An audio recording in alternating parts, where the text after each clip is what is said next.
Impoverished Victorians could find themselves in the dreaded workhouse, and that might mean whole families if a husband and breadwinner was out of work or invalid. That was hard enough on children, separated from their parents in the poorhouse, but for the children of parents who couldn't afford to keep them, or orphans admitted under the care of poor law guardians, hardship was doubled, for they didn't even get to see their parents at Sunday service, let alone a sibling. Yes, it was a roof over your head, and there was food, though it was hardly appetizing. Dry bread, along with a broth of skilly, oatmeal mixed with hot water, which sustained life and not much more. Ravenous hunger was constant. Inmates faced a daily routine of early wake-up calls and hard labour to pay back their living costs. Not that anyone wanted to be there if they had a choice. Conditions were terrible, purposely bad to encourage people to get a job, regardless of how difficult this might be. Poor law schools were attached to workhouses, with industrial schools taking offenders, disruptive and neglected children. Boys and girls were made to follow strict regimes from early morning to evening of grammar, arithmetic, training and prayer. Whilst they offered instruction and education, children must have thought their lives harsh as they stared out at small, gloomy windows, imagining freedom. How could you escape such a miserable existence? Some children would be released by guardians if their parents could demonstrate they earned enough money to keep them. For others, with no mother or father and bereft of hope, the future was bleak and the choices few.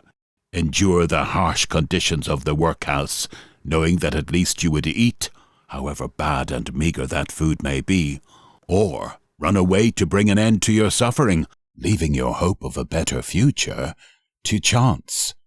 Today you will hear an account of the life of an orphan boy who actually did run away from the workhouse. This is told by Margaret Nevinson, 1858 to 1932, a British suffrage campaigner who became a poor law guardian, which gave her access to workhouses and their inmates. This experience set her on a path to exposing injustices, particularly where they affected poor women, and her work is credited with helping to bring about improvement and a change in legislation. You can discover more about what life was like in Victorian workhouses, including Nevinson's account of how women were treated, in videos available on this channel. Link in the description. Find out how our protagonist discovered a way to escape the barbed wire fence that kept children in the workhouse, and how he made it to London in search of a better life than the desperate existence into which he had been born.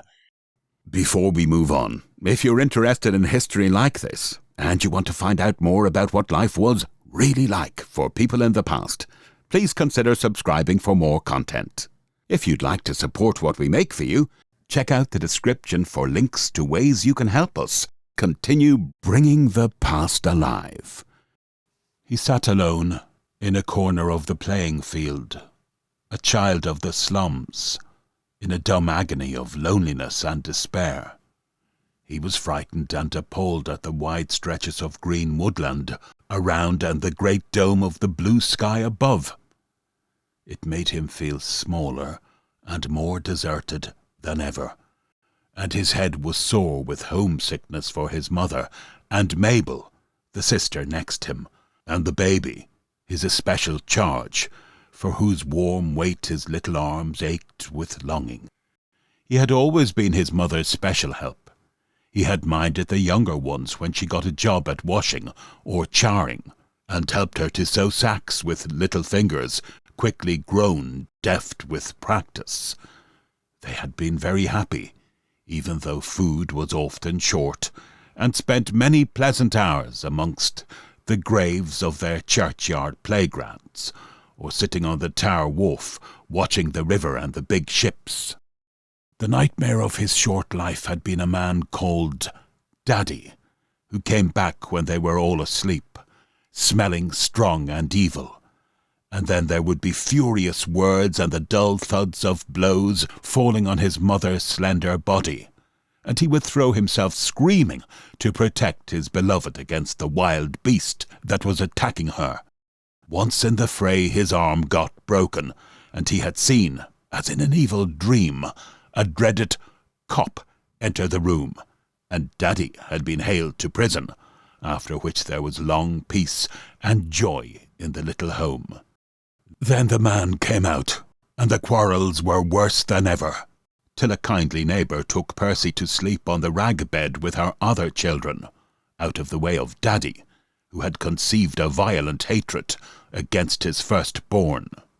Then one day Daddy was brought home, straight and stiff on a stretcher. There had been a drunken row at the Pig and Whistle, and Daddy had fallen backwards on the pavement, and died of a fractured skull. An inquest was held, and much more interest was shown in Daddy's dead body than anyone had evinced in his living one. A coroner and a doctor and 12 jurymen sat gravely on the corpse and decided he had died an accidental death. Then there was a funeral and a long drive in a carriage, with much crape and blackabout, and Daddy was left in a deep yellow hole, with muddy water at the bottom, and peace came again to the widow and orphans.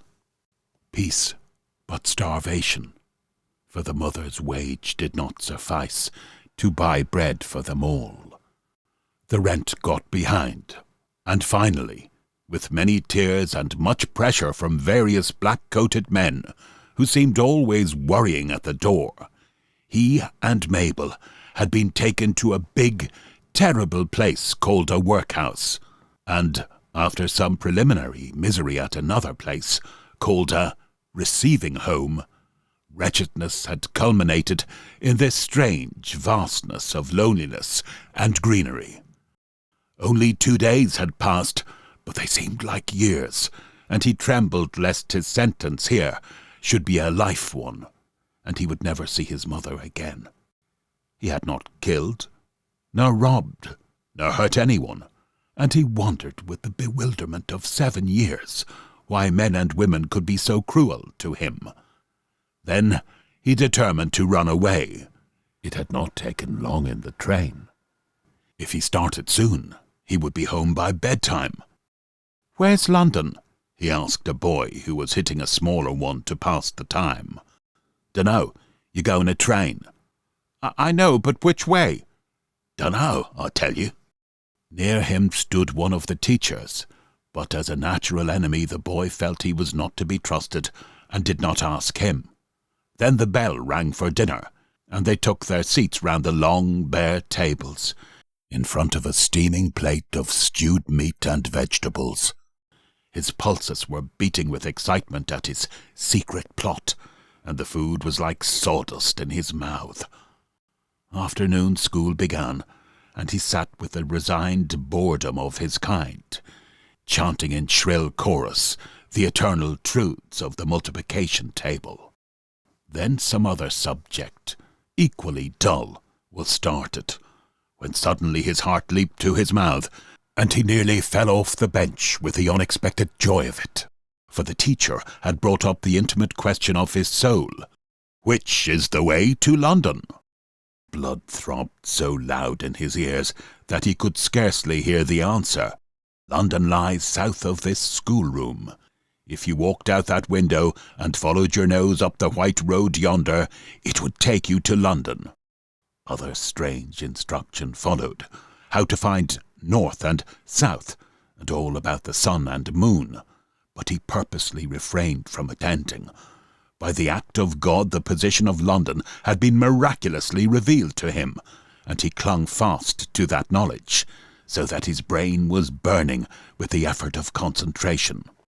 At last the bell rang, and they flocked out again into the playing field. He stood alone with his great knowledge and reconnoitred the situation like an experienced general. A high fence with barbed wire ran round the field. Clearly boys had run away before, but on the left of the square schoolhouse he could see the shrubbery, and the big locked gates by which he had been brought in with his fellow prisoners 2 days before. Clearly there was no escape, but by going back to the house and facing perils unspeakable. So, humming softly to himself, he walked back through the long corridors to the entrance hall, and out at the front door, which was standing open, for the day was hot. He sneaked along like a cat under the laurel bushes. The big gates were locked, but farther down, hidden in the ivy of the wall, was a small door which yielded to his push, and then, by the favour of the angels, he stood free, and ran for his life up the white road which led to London. At the top of the hill, he paused and panted for breath. The windows of the great schoolhouse glared at him like the eyes of some evil beast, and, small as he was painfully conscious of his conspicuousness on the white highway. A farmer's cart passed him, and the man turned round and gazed after him curiously. A bus thundered past in a cloud of white, and again it seemed as if every head turned to watch him. Hot and faint and thirsty, he still plodded on. London, with its beloved chimneys and friendly crowds, would soon burst into view, and his mother, with her cheery, "What ho, Percy?" would be welcoming him. The new shoes of the school were pinching badly. He longed to take them off, but funked the knots, which some female person had tied that morning with damnable efficiency.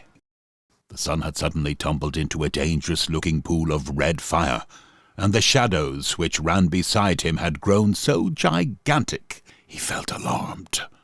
Such terrifying phenomena were unknown in the blessed streets of London. The unfamiliar night noises of the countryside had begun around him. Strange chirrups and cries from unseen beasts, which seemed to follow and run beside him, and every now and then a horned monster stuck its head over the gate and roared hungrily for its prey.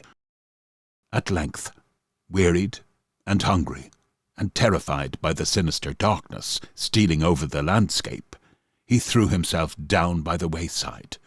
He heard the sound of footsteps behind, and braced himself to meet the knife of the murderer, when a cheerful voice greeted him. "What ho, sonny! You are out late. Time for little boys to be in bed." "Please, sir," said the child, "I am going home to mother." "Where does your mother live?" "In London." "London, eh? But you've a long way to go." A sob rose and tore at his throat. Still a long way to go, and darkness was coming on. Black, inky darkness, uncut by familiar street lamps. "Come home with me, Tommy, and my missus will sleep you for the night."